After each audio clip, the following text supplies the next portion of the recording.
Hello বন্ধুরা, কেমন আছো তোমরা সবাই? আশা করি অনেক অনেক ভালোই আছো। আর তোমাদের ভালোবাসায় আমিও অনেক ভালো আছি, কারণ তোমরা আমাকে যে পরিমাণে ভালোবাসা দিয়েছো এবং সাপোর্ট দিয়েছো তা আমি কোনোদিন ভুলতে পারবো না। তাই তোমাদেরকে মজা দেওয়ার জন্য আবারও একটি নতুন গল্প নিয়ে হাজির হলাম। গল্পটি শোনার মতো, আশা করি তোমাদের দাঁড়িয়ে যাবে এবং তোমরা হাতের কাজ করতে সবাই হেডফোন নিয়ে বসে যাও। যদি আমার গল্প শুনে মজা পাও তাহলে অবশ্যই আমার চ্যানেলটি সাবস্ক্রাইব করবে। তো চলো বন্ধুরা, আমরা কথা না বাড়িয়ে আসল গল্পে চলে আই। আমি অনেক দেখাশোনার পরে শেষে একটা গরিব মেয়েকে বিয়ে করেছিলাম। তার একটা 13 বছরের বোন ছিল। বিয়ের সময় আমার বউয়ের সাথে তার বোনও আমার বাড়িতে চলে আসে, আর সে সারাদিন আমার বউয়ের সাথে থাকত। এতে আমার অনেক রাগ হতো। সে রাতের বেলায়ও আমাদের ঘরে এসে ঘুমাতো। একদিন আমি আমার বউয়ের উপর অনেক রাগ দেখালাম আর অন্য ঘরে গিয়ে দরজা বন্ধ করে দিলাম। তারপরে যখন আমি ওই ঘরে ঢুকলাম তখন আমার মনটা বেরিয়ে গেল, কারণ ওখানে তো বিয়ের প্রথম রাতে যখন আমি ঘরে আসি তখন আমি অনেক আনন্দে ছিলাম। আমি বিয়ের প্রথম রাতের উপহার তো এনেছিলামই, তার সাথেও ভালোবেসে আর একটা উপহার কিনে এনেছিলাম। আমি ওর জন্য ফুলের মালা কিনে এনেছিলাম, কারণ আমি জানতাম মেয়েদের এই ধরনের উপহার অনেক পছন্দ। কিন্তু যেই আমি আমার ঘরের দরজাটা খুললাম আমি অবাক হয়ে উঠলাম। সামনের দৃশ্যটা অনেক আশ্চর্যের। আমার বউয়ের 13 বছরের বোন তার সাথে বসেছিল আর সে কাঁদছিল। এ কান্না কোনো সাধারণ কান্না নয়, সে অনেক কাঁদছিল। সে আমার রিক্তাকে অনেক চিন্তায় ফেলে দিয়েছিল। রিক্তা তার বোনকে ধরে সান্ত্বনা দিচ্ছিল। আমি গিয়ে জিজ্ঞেস করলাম, রিক্তা, ওর কি হয়েছে? ওর শরীর ঠিক আছে তো? রিক্তা বলে, হ্যাঁ ঠিক আছে। ও কাঁদছে কারণ আমি নতুন জীবন শুরু করতে চলেছি, তাই ওর মনে হচ্ছে ওকে দেখার আর কেউ নেই। ওকে দেখে আমার খারাপ মনে হয়। আমি এগিয়ে গিয়ে মীরার মাথায় হাত রেখে বলি, তোমার কোনো চিন্তা নেই। তুমি রিক্তার বোন হও, তার মানে তুমি আমারও বোন। তুমি আমাদের সাথে এই বাড়িতেই থাকবে। রিক্তা, তুমি এই কথাটা ওকে বলনি? রিক্তা বলে, হ্যাঁ আমি বলেছি, কিন্তু ও ছোট তো, ও ঠিক ভরসা পাচ্ছে না। কিছুদিন সময় দাও, ও ঠিক হয়ে যাবে। স্বামীর একটা কথা বলবো? আমি হেসে বলি, রিক্তা, তোমার অনুমতি নেওয়ার কোনো প্রয়োজন নেই। রিক্তা বলে, স্বামীরও কি আজ আমার সাথে ঘুমাতে পারে? যতদিন না ও স্বাবলম্বী হচ্ছে আমি ওকে ছাড়তে পারছি না। ও একা থাকতে অনেক ভয় পায়। মা বাবা এই পৃথিবী ছেড়ে চলে যাওয়ার পর থেকে ও ছোটখাটো ব্যাপারে ভয় পেয়ে নিজের শরীর খারাপ করে বসে। আমি বিয়ের পরে ওকে নিয়ে হাসপাতালে দৌড়াদৌড়ি করতে চাই না। আমি রিক্তার অসুবিধাটা বুঝতে পারি। আমি বলি, ঠিক আছে, তুমি আজ ওকে নিয়ে এই ঘরেই ঘুমিয়ে পড়ো। আমি বরং অন্য ঘরে গিয়ে ঘুমাচ্ছি। রিক্তা উঠে আমার কাছে এসে বলে, আপনার এই উপকার আমি কোনোদিন ভুলব না। আমি চিরটাকাল আপনার কাছে ঋণী থাকব। শুধু আপনাকে আর একটা অনুরোধ করছি, বাড়ির কেউ যেন জানতে না পারে যে আপনি অন্য ঘরে ঘুমাচ্ছেন। শ্রীলেখা অনেক তাড়াতাড়ি নিজেকে সামলে নেবে, তারপর সে আর রাগ করবে না। আমি বলি, রিক্তা, আমি তোমার অবস্থাটা বুঝতে পারছি, তুমি চিন্তা করো না। তাছাড়া কালকেই সব অতিথিরা ফেরত চলে যাবে, তারপর আমরা তিনজনই এই ঘরে ঘুমাতে পারব। এই বলে আমি ঘর থেকে বেরিয়ে গেলাম। রিক্তাকে আমি শান্তি দিলাম, কিন্তু আমি নিজেকে কি করে শান্ত করি? আমি ভাবছিলাম যে শ্রীলেখা কি এইভাবে সব সময় আমাদের মধ্যে চলে আসবে? আমি কি রিক্তার কথা মেনে নিয়ে ভুল করলাম? আমি অনেক কষ্টে নিজের মাথা থেকে এইসব কথা দূর করি। আমার মনে হলো যে ছোটরা এরকমই হয়, তারা যাকে ভালোবাসে তাকে অন্য কারোর সাথে দেখতে পারে না। আমি শ্রীলেখার অনেক ভালোভাবে খেয়াল রাখতে শুরু করলাম। সে একটা সরল সাদাসিধে মেয়ে। সে একটু ভয় ভয় থাকে। এমনিতেই আমার এরকম ছোটদের উপর অনেক দয়া ছিল। আমি বুঝতে পারি যে তার সাথে অনেক খারাপ কিছু হয়েছে, তাই সে এই রকম হয়ে গেছে। আমাদের বিয়ের 1 সপ্তাহ পার হয়ে গেল, কিন্তু এখনো শ্রীলেখা তার দিদির ঘরে ঘুমিয়ে থাকে। একদিন আমি শ্রীলেখার জন্য একটা ব্যাগ কিনে আনি। আমার বই কিনে আনার ইচ্ছে ছিল, কিন্তু আনতে পারলাম না, কারণ আমি জানতাম না শ্রীলেখা কত দূর পড়াশোনা করেছে। আমি বাড়ি এসে দেখি রিক্তা রান্না করতে ব্যস্ত, আর শ্রীলেখা উঠোনে বসে তার দিদিকে দেখছে। আমি হাসি মুখে শ্রীলেখার পাশে গিয়ে বসলাম। রিক্তা আমাকে দেখে সাথে সাথেই সব কাজ ছেড়ে উঠোনে চলে আসে। আমি রিক্তাকে ইগনোর করে শ্রীলেখাকে বলি, দেখো শ্রীলেখা, আমি তোমার জন্য উপহার নিয়ে এসেছি। শ্রীলেখা আমাকে দেখে কাঁদতে শুরু করে। সে দৌড়ে গিয়ে তার দিদির পিছনের দিকে লুকিয়ে পড়ে। আমি ওর ব্যবহার দেখে অবাক হয়ে গেলাম। ও সবসময় এরকম লুকিয়ে লুকিয়ে কেন থাকে? কিন্তু তখন আমি জানতাম না যে এ কেনর উত্তর। যখন আমি জানতে পারবো তখন আমার একটা বড় কষ্ট পাব। আমি আদর করে বললাম, শ্রীলেখা আমার কাছে এসো, দেখো আমি তোমার জন্য ব্যাগ এনেছি। আমার কথা শুনে শ্রীলেখা আরও কাঁদতে শুরু করে। রিক্তা আমার দিকে রেগে তাকায় আর বলে, আপনি দয়া করে আমার বোনের থেকে দূরে থাকুন। আপনি আমার স্বামী হন, কিন্তু শ্রীলেখার তো কেউ হন না, তাই আপনি দয়া করে ওর সাথে কথা বলবেন না। রিক্তার কথাগুলো আমাকে অনেক আঘাত দিল। আমি তো শ্রীলেখাকে নিজের বোনের মতনই দেখতাম। আমার অনেক রাগ হয়ে গেল। আমি রিক্তাকে বলি, আমি যখন শ্রীলেখার কেউ হই না তখন তাকে আমার বাড়িতে কেন রেখেছ? এই বলে আমি বাড়ি থেকে বেরিয়ে গেলাম। আমি রাস্তায় ঘুরতে থাকি। নিজের ব্যবহারের জন্য আমার আফসোস হচ্ছিল। শ্রীলেখা তো আমার বাড়িতে থেকে যায়নি। আমি ওকে থাকতে বলেছি তাই ও আছে। বাড়িতে তো আমরা 3টে মাত্র লোক। ওরা আসার আগে আমার বাড়িটা একদম চুপচাপ আর ফাঁকা থাকত। আমার মা 2 বছর আগে এই পৃথিবী ছেড়ে চলে গেছেন। তারপর থেকে আমি একদম একা হয়ে গিয়েছিলাম। নিজের খেয়াল নিজেকেই রাখতে হতো। আমি বাড়িতে একা থাকতাম, তাই কোনো কাজের মেয়ে আমার বাড়িতে কাজ করতে চাইত না। আমার এক বন্ধু আমাকে বিয়ে করার পরামর্শ দেয়। আমি তাকে বলি আমার জন্য একটা পাত্রী খুঁজে দিতে। সে আমাকে বলে যে তার চেনা একটা গরিব মেয়ে আছে যার নাম রিক্তা। সে আমাকে বলেছিল যে রিক্তাকে বিয়ে করলে তার ছোট বোনকেও আমার বাড়িতে নিয়ে আসতে হবে। আমাকে তার দেখাশোনা করতে হবে, তার লেখাপড়ার খরচা দিতে হবে। তারপর ও যখন বড় হয়ে যাবে তখন একটা ভালো ছেলে দেখে তার বিয়ে দিয়ে দিতে হবে। আমিও উদার মনে রিক্তার বোনের দায়িত্ব নিতে রাজি হয়ে যাই, কারণ ভগবান আমাকে যা দিয়েছিল তাতে আমি অনায়াসে তার খাওয়া পড়া আর লেখাপড়ার খরচা চালাতে পারব। তখন কি আর আমি জানতাম যে শ্রীলেখা আর 5টা ছোটদের মতন নয়। সে একটু অন্যরকম। সে একদিন আমার গলার কাটা হয়ে উঠবে, যাকে আমি না গিলতে পারবো না ফেলতে পারবো। আমি ঠিক করলাম যে আমি কিছুদিন অপেক্ষা করব, দেখব যে শ্রীলেখার বোধ বুদ্ধি হয় কিনা। তারপর আমি কিছু একটা করব। আমি বাড়ি ফেরার আগে হোটেল থেকে খাবার কিনে নিয়ে গেলাম। আমি জানি যে রিক্তা আমার উপরে অনেক রেগে আছে। ওর রাগটা আমাকেই ভাঙাতে হবে। আমি যখন বাড়ির দরজার সামনে গিয়ে দাঁড়াই তখন শ্রীলেখার গলার আওয়াজ আমার কানে আসে। সে তার দিদিকে বলছিল, দিদি তোর কি এবার ছাড়াছাড়ি হয়ে যাবে? আর তুই আমার সাথে আমাদের বাড়িতে ফেরত চলে যাবি, যেখানে শুধু তুই আর আমি থাকব। তৃতীয় কোনো ব্যক্তিকে সহ্য করতে হবে না। রিক্তা রেগে গিয়ে শ্রীলেখাকে চুপ করতে বলে। শ্রীলেখা হাসতে শুরু করে আর বলে, এখন তো তোর রাগী স্বামীটা বাড়িতে নেই। এখন তুই আমাকে আমার আসল নাম ধরে ডাকতে পারিস। এই কথাটা শুনে আমি অনেক অবাক হলাম। শ্রীলেখার আরও একটা নাম আছে যেটা আমার থেকে লুকিয়ে রাখা হয়েছে। কিন্তু কেন? আমার মনে অনেকগুলো প্রশ্ন ঘুরপাক খাচ্ছিল, যার উত্তর আমার কাছে ছিল না। আমি দরজাটা খুলে বাড়ির ভিতরে ঢুকলাম। রিক্তা আমাকে দেখে দৌড়ে আসে আর বলে, আপনি কোথায় চলে গিয়েছিলেন? আমার আপনার জন্য অনেক চিন্তা হচ্ছিল। আমি এটা দেখে খুশি হলাম যে রিক্তা আমার উপরে রেগে নেই। আমরা যখন কথা বলছিলাম তখন শ্রীলেখা আবার কাঁদতে শুরু করে আর বলে, দিদি তুই এর সাথে কথা বলিস না। এ আমার দিকে রাগি রাগি চোখে তাকায়। তোর স্বামীটা অনেক খারাপ। রিক্তা সন্দেহের চোখে আমার দিকে তাকায়। আমি বলি, আমি কেন তোমার উপর রাগ করব শ্রীলেখা? রিক্তা বলে, আমি আপনাকে আগেও বলেছি আপনি আমার বোনের সাথে কথা বলবেন না। এই বলে সে রিক্তার হাত ধরে তাকে নিজের ঘরে নিয়ে চলে গেল। আমি হতবাক হয়ে দাঁড়িয়ে রইলাম। এবার আমার সন্দেহ হয় কিছু একটা গন্ডগোল আছে। এতদিন আমি শ্রীলেখার ব্যবহারকে তার ছেলেমানুষই ভাবতাম, কিন্তু ব্যাপারটা অতটা সহজ নয়।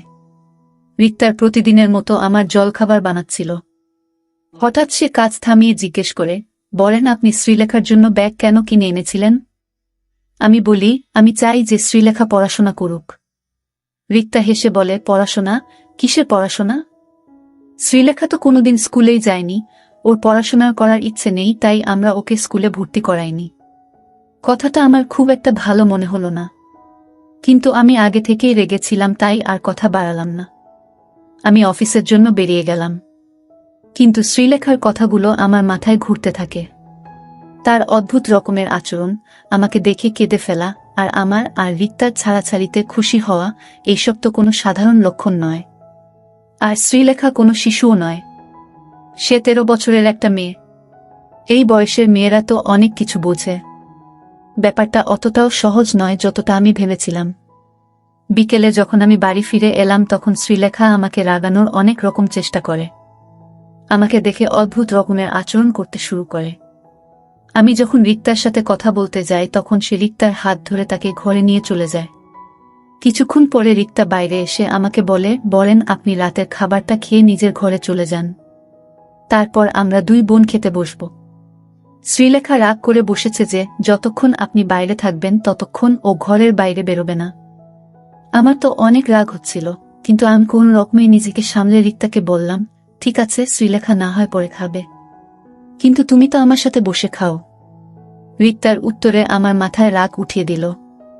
সে বলেন আপনি তো জানেন যে শ্রীলেখা কিরকম রাগী মেয়ে, ও হাঙ্গামা শুরু করবে, তাই আপনি আমার কথা মেনে নিন। এই বলে রিক্তা নিজের ঘরে চলে যায়। আমি আর নিজের রাগ সামলাতে পারলাম না। আমি নিজের উপর নিয়ন্ত্রণ হারিয়ে ফেলি আর রিক্তার ঘরের দিকে যেতে থাকি। আমি রিক্তার আওয়াজ শুনতে পাচ্ছিলাম। সে শ্রীলেখাকে বলছিল, বাবার সাথে যদি তুইও এই পৃথিবী ছেড়ে চলে যেতিস তাহলে আমি শান্তি পেতাম, অন্তত আমার জীবনটা বেঁচে যেত। কে জানে তুই আমার কোনো পাপের শাস্তি। আমি দরজাটা খুলে ঘরের ভিতরে ঢুকে শ্রীলেখার হাত ধরে তাকে বাইরে নিয়ে এলাম। এটা দেখে রিক্তা অবাক হয়ে যায় আর বলেন আপনি আমার বোনকে কোথায় নিয়ে যাচ্ছেন? ওর হাতটা ছেড়ে দিন, মনে হচ্ছে আপনি নিজের মধ্যে নেই। সত্যি বলতে আমি নিজের মধ্যে ছিলাম না। আমার বোধ বুদ্ধি কাজ করছিল না। যদি করত তাহলে আমি এমনটা করতাম না। আমি শ্রীলেখাকে নিয়ে গিয়ে অন্য একটা ঘরে বন্ধ করে দিলাম। তারপর রিক্তার হাত ধরে তাকে আমার ঘরে নিয়ে এলাম। এসে আমি রিক্তাকে জিজ্ঞেস করলাম, আমাকে সত্যি করে বলো তোমার বোন এইরকম ব্যবহার কেন করে? রিক্তার চেহারার রং পরিবর্তন হয়ে গেছিল। সে কাঁদতে শুরু করে আর বলেন আপনার 2টি পায়ে পড়ি, আপনি আমার বোনকে ছেড়ে দিন। ও অনেক ভীতু, ও অনেক ভয় পেয়ে যাবে, ও শেষ হয়ে যাবে। ও একটা রাত তো দূরের কথা, একটা মুহূর্তে আমাকে ছাড়া থাকতে পারে না। আমি আওয়াজ করে বলি, কেন? আজকাল তো ছোট ছোট মেয়েরাও তাদের মাকে ছেড়ে থাকতে পারে। এ তোমার কি রকম বোন যে তোমাকে ছাড়া এক মুহূর্তে থাকতে পারে না? আমার এইসব একদম পছন্দ নয়, আর আমি আর এইসব সহ্য করব না। তুমি তোমার এইসব কান্নাকাটি বন্ধ করো। কিন্তু সে আরও কাঁদতে থাকে। আমি ঘরের বাইরে বেরিয়ে এসে ঘরে তালা দিলাম। তারপর নিজের ঘরে এসে দরজাটা বন্ধ করে দিলাম যাতে রিক্তা আর শ্রীলেখার আওয়াজ আমার কানে না আসে। 2 বোন মিলে দরজায় আওয়াজ করছে। মনে হচ্ছিল তারা পারলে দরজাটাই ভেঙে ফেলবে। বেশ কিছু ঘন্টা ধরে এটাই চলতে থাকে, কিন্তু ভোর হওয়ার কিছুক্ষণ আগে 2 জনেই থেমে যায়। 2টা ঘর থেকে কোনো আওয়াজ আসে না। আমি বাধ্য হয়ে শ্রীলেখার ঘরের দিকে গেলাম। আমি শ্রীলেখার কাছে ক্ষমা চেয়ে তাকে রিক্তার কাছে নিয়ে যেতে চেয়েছিলাম, কিন্তু যেই আমি শ্রীলেখার ঘরের দরজাটা খুললাম আমার হাত পা ঠান্ডা হয়ে গেল, কারণ ওই ঘরে তো একটা ছেলে বসে আছে। আমি কাছে যেতেই সে ভয় পেয়ে কাঁদতে শুরু করে। আমি তাকে বলি, আমার সামনে চোখের জল ফেলে কোনো লাভ হবে না। সত্যি করে বলো তুমি কে, আর শ্রীলেখা কোথায়? ছেলেটা কাঁদতে কাঁদতে বলে, আমি যদি আমার সত্যিটা আপনাকে বলি তাহলে আপনি আমাকে বিক্রি করে দেবেন না তো? শুনে আমি অবাক হয়ে গেলাম। বললাম, না না, আমি কেন তোমাকে বিক্রি করে দেব? এই শুনে ছেলেটা একটু শান্তি পেল আর সোফায় গিয়ে বসে পড়ল। তার মুখে একটা উজ্জ্বল ভাব দেখলাম। সে বলে, যখন আমি এই পৃথিবীতে এসেছিলাম তখন আমার বাড়িতে শোক পালন করা হয়েছিল। মনে হয়েছিল যেন আমি জন্মাইনি, আমি এই পৃথিবী ছেড়ে চলে গেছি। আমি যখন বড় হতে থাকি তখন আশেপাশে অনেক অন্যায় দেখেছি। আমার বাবা আমার মাকে মেরে মেরে শেষ করে দিত। বাবা আমার দিকে তাকিয়ে মাকে বলতো, এর থেকে ভালো হতো যদি তোর কোনো সন্তান না হতো।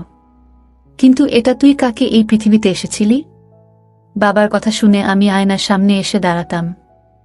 রিক্তা বলতো যে বাবার কথায় কান্না দিতে। আমি নাকি অনেক ভালো দেখতে। কিন্তু আমি যদি ভালো হই তাহলে আমার জন্য মাকে কেন মার খেতে হয়? আমি রিক্তার কাছে টাকা চাইলে সে আমাকে 2 টাকার নোট ধরিয়ে দিত। আমি দৌড়ে দোকানে গিয়ে মায়ের জন্য আমার পছন্দ মতন টফি কিনে আনতাম। এসে মাকে সেটা খাওয়াতাম আর বলতাম, মা এটা খেয়ে নাও, তুমি আরাম পাবে। মা আমাকে ধরে ফুপিয়ে ফুপিয়ে কাঁদত। তখন আমি অনেক ছোট ছিলাম। আমার বয়সী ছেলেরা সারাদিন খেলে বেড়াত, কিন্তু আমার খেলতে ভালো মনে হতো না। আমি সারাদিন বাড়িতে বসে মাকে পাহারা দিতাম, যাতে বাবা এসে আবার মাকে না মারে। কিন্তু আমি অনেক চেষ্টা করা সত্ত্বেও ৩-৪ দিন পর পরই মা বাবার হাতে মার খেত। আমি আমার ছোট ছোট হাত দিয়ে মায়ের পায়ে ম্যাসাজ করে দিতাম যাতে মা আরাম পায়। কিন্তু মা নিজের যন্ত্রণা ভুলে আমার ছোট ছোট হাতে আদর খেত আর কাঁদত। মা বলতো, আমার মার খেতে কষ্ট হয় না, তোর এইসব আচরণ দেখে আমার কষ্ট হয়। একদিন মা বাজার থেকে আমার জন্য একটা সাইকেল কিনে আনে আর বলে, তুই তো বাইরে খেলতে যাস না, তাই বাড়িতেই তোর খেলার জিনিস এনে দিয়েছি। আমি সাইকেলটা পেয়ে অনেক খুশি ছিলাম। আমি খুশি হয়ে মাকে আদর খাই। তারপর থেকে রোজ রোদের মধ্যে আমি সাইকেল চালিয়ে বেড়াতাম। মা বলতো, এই শেষবার তোকে আমি রোদে খেলতে দিচ্ছি, এরপর থেকে তোকে আর রোদে বের হতে দেব না। আমি কিছুক্ষণ পর পরই সাইকেল থেকে নেমে সাইকেলটাকে আমার পোশাক দিয়ে দিয়ে মুছতাম যাতে ওটা সব সময় নতুন মনে হয়। একদিন রাতে যখন বাবা বাড়ি ফেরে তখন আমি সাইকেল থেকে ঝুলছিলাম। বাবা জিজ্ঞেস করে, ওকে এই সাইকেলটা কে কিনে দিয়েছে? বাবা আমাকে 2টা মেরে আমাকে সাইকেল থেকে নামিয়ে আনে। তারপর কুড়াল দিয়ে সাইকেলটা ভেঙে দেয়। এটা দেখে আমার চোখে জল চলে আসে। আমি রাতে না খেয়ে ঘুমাতে চলে গেলাম। রাতে মা আমার ঘরে আসে, আমার পাশে বসে বলে, বাবু, আজ তোর সাথে আমার কিছু কথা আছে। তোর এখন 4.5 বছর বয়স হয়ে গেছে, তুই এখন অনেক কিছু বুঝিস। এখন তোর মা তোকে সব কথা বলতে পারে, তাই না? আমি মাথা নাড়লাম। মা আমাকে জিজ্ঞেস করে, তোর দিদির নাম কি? আমি বলি, রিক্তা। মা বলে, আর তোর নাম কি? আমি চুপ করে যাই। আমি বলি, বাবা আমাকে কমজাত বলে, তুমি আমাকে বাবু বলো। এর মধ্যে আমার নাম কোনটা? আমার মায়ের চোখ সবসময় ছল ছল করত, আজও তার চোখে পানি দেখতে পাই। মা বলে, তোর কোনো নামই নেই। তোর 4.5 বছর বয়স হয়ে গেল, কিন্তু এখনো আমি ঠিক করতে পারলাম না যে তোর কি নাম রাখব। বুঝতে পারছি না তোকে ছেলেদের নাম দেব না মেয়েদের নাম। আমি বলি, আমাকে মেয়েদের নাম কেন দেবে? আমি তো ছেলে। তারপর মা মাথা নেড়ে বলে, না, তুই ছেলে মেয়ে কোনোটাই নোস, তুই হলি তৃতীয় মানুষ, থার্ড জেন্ডার। তখন আমার বয়স অনেক কম ছিল, তাই আমি মায়ের কথা ঠিক বুঝতে পারলাম না। মা বলে, আমি তোকে ছেলেদের নাম দেব না, কারণ তুই যখন বাইরে বেরোবি তখন লোকে অনেকটা কথা বলবে। আমি তোর নাম শ্রীলেখা রাখব। তুই যখন বাইরে বেরোবি তখন মাথায় ঘোমটা দিয়ে বেরোবি, আর চেষ্টা করবি সবসময় বাড়িতেই থাকার, কারণ বাড়ির ভিতরে তুই সব থেকে বেশি নিরাপদ থাকবি। আমি রেগে গিয়ে বলি, না, আমি ঘোমটা দেব না, আমি ছেলে। মা বলে, আমার কাছে একদম সময় নেই বাবা, না হলে তোর সব কষ্ট আমি নিজে নিয়ে নিতাম, কিন্তু এখন আমাকে এক জায়গায় যেতে হবে। আমি মাকে ধরে কাঁদতে কাঁদতে বললাম, আমাকেও তোমার সাথে নিয়ে চলো মা। মাও আমাকে ধরে অনেক কাঁদে। তারপর আমি যখন ঘুমিয়ে পড়ি তখন আমাকে রিক্তার কাছে শুইয়ে দিয়ে মা চলে যায়। সকালে আওয়াজের শব্দে আমার ঘুম ভাঙে। রিক্তা অনেক কাঁদছিল। আমি যখন বাইরে আসি তখন দেখি মা শুয়ে আছে। রিক্তা আমাকে ধরে কাঁদতে কাঁদতে বলে, মা আর নেই। আমি তার মাথায় মেরে বলি, চুপ করো, মা ঘুমোচ্ছে, মায় উঠে যাবে। রিক্তা আমাকে ঘরে নিয়ে গিয়ে আমার মাথায় পোশাক দিয়ে বলে, আজ থেকে তুই শ্রীলেখা। তোর মায়ের কথা মনে আছে তো? আমি মাথা নাড়লাম। রিক্তার থেকে 3 টাকা নিয়ে আমি দোকানে গিয়ে মায়ের জন্য টফি কিনে আনলাম। টফিটাকে পকেটে রেখে ঘুরতে থাকলাম, কিন্তু মা আর ঘুম থেকে উঠল না। গ্রামের সব মহিলারা এসে জড়ো হয়েছিল। তারা মাকে তার খাটে শুয়ে নিয়ে চলে গেল। আমি তাদের সাথে সাথেই যেতে থাকলাম আর বলতে থাকলাম, আমার মাকে কোথায় নিয়ে যাচ্ছ? মাকে ছেড়ে দাও। আমি মায়ের জন্য টফি নিয়ে এসেছি। আমি অনেক ছোট ছিলাম, তাই আমার কণ্ঠের আওয়াজ কারোর কানে এলো না। আমি তাদের পা ধরে বলতে থাকলাম, আমার মাকে নিচে নামাও। মা সকাল থেকে কিছু খায়নি। মায়ের অনেক ক্ষুধা পেয়েছে। টফিটা আমার পকেটেই রয়ে গেল, কিন্তু মা আর ফিরে এলো না। আমি অনেক কান্নাকাটি করলাম, কিন্তু কেউ আমার কথা শুনল না। কিছুদিন পরে বাবাও এই পৃথিবী ছেড়ে চলে গেল। তারপর আমরা কাকার বাড়িতে চলে গেলাম। কাকা ও বাবার মতন ছিল।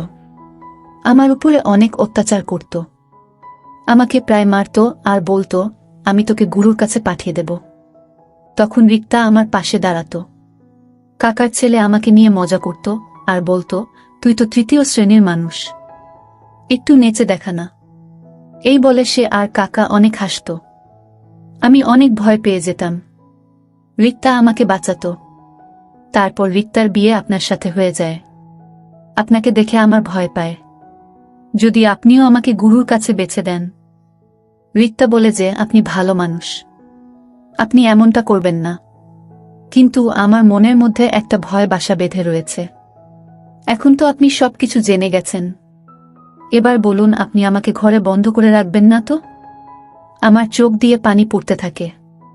আমি তাড়াতাড়ি উঠে বাইরে গিয়ে রিক্তার ঘরের দরজাটা খুলে দিলাম।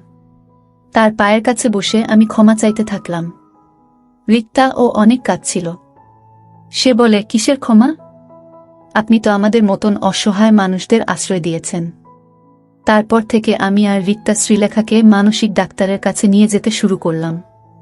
ওর মন থেকে ছোটবেলার ভয়টা দূর করা কঠিন ছিল, কিন্তু এখন সব ঠিক হয়ে গেছে। আমি শ্রীলেখার পড়াশোনা চালু করে দিয়েছি। আমি আর রিক্তা একটা সুখের জীবন পার করছি, আর শ্রীলেখাও সাধারণ জীবনে ফিরে আসছিল। আমি নিজের কাছে ওয়াদা করেছিলাম যে আমি শ্রীলেখাকে একটা সুন্দর ভবিষ্যতের জীবন দেব। বন্ধুরা, আজকের ভিডিওটা এখানেই শেষ করলাম। অনেক কষ্ট করে ভিডিওটি আপনাদের জন্য বানিয়েছি। যদি ভিডিওটি আপনাদের ভালো লেগে থাকে তাহলে একটা লাইক করবেন এবং চ্যানেলটি অবশ্যই সাবস্ক্রাইব করবেন। এই আশা ব্যক্ত রেখে আপনাদের কাছ থেকে বিদায় নিচ্ছি আমি। দেখা হবে আগামীকালের নতুন কোনো ভিডিওতে। সে পর্যন্ত সবাই ভালো থাকুন, সুস্থ থাকুন। ধন্যবাদ।